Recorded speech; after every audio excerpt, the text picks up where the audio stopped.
Hindi ko inaasahan talaga to. Sa totoo lang. Pag maganda pala ang itinanim mo, maganda ang aanin mo. Kasi, umikot ang mundo ko sa kanila. Lahat. Ang gabayan, walang natila. Pag alis ako, kasama sila lahat. Ugukaw ni Raraya, ugukaw, kasama ko na sila. Kaya ngayon, natutuwa ako kasi agdak-alingwanan. Kahit na senior citizen na ako, kahit uugod-ugod na ako, sana i-guide nyo kami ng mga tita-tito nyo. Salamat at kayo namin yung manangarod sila kami. Akasabi kayo kahit na alam ko, hirap kayo dito. Salamat at kayo namin. Yung pagtulong ko sa mga nag-message, bungal sa loob ko lahat yun.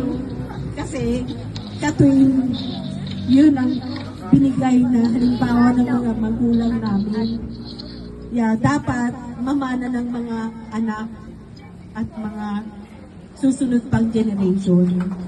Kaya sana sa mga nagpapalaki ng mga bata ngayon, aroy-uray atin nyo kasi once lang tayong mabuhay. Isasalamat kami, 3 na kami senior citizen. May mga susunod pa, pero matagal pa itong bunso namin eh.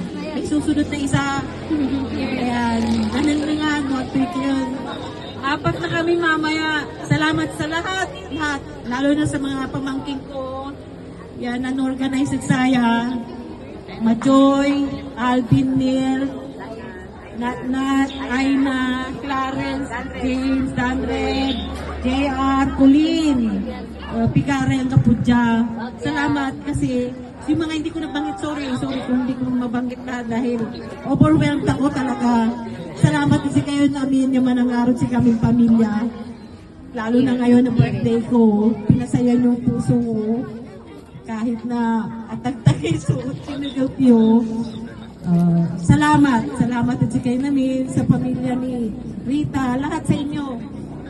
Chong, Rita, Ninong Floro, lahat kayo dyan, mga pulapangkitan Chapilen. Salamat sa mga nagluto na lahat. Salamat. Jim, kapatid, Cora. Yung mga Kuya Tomas, salamat. Sa Naramay Boys po. Ate Agnes, Ate Anet.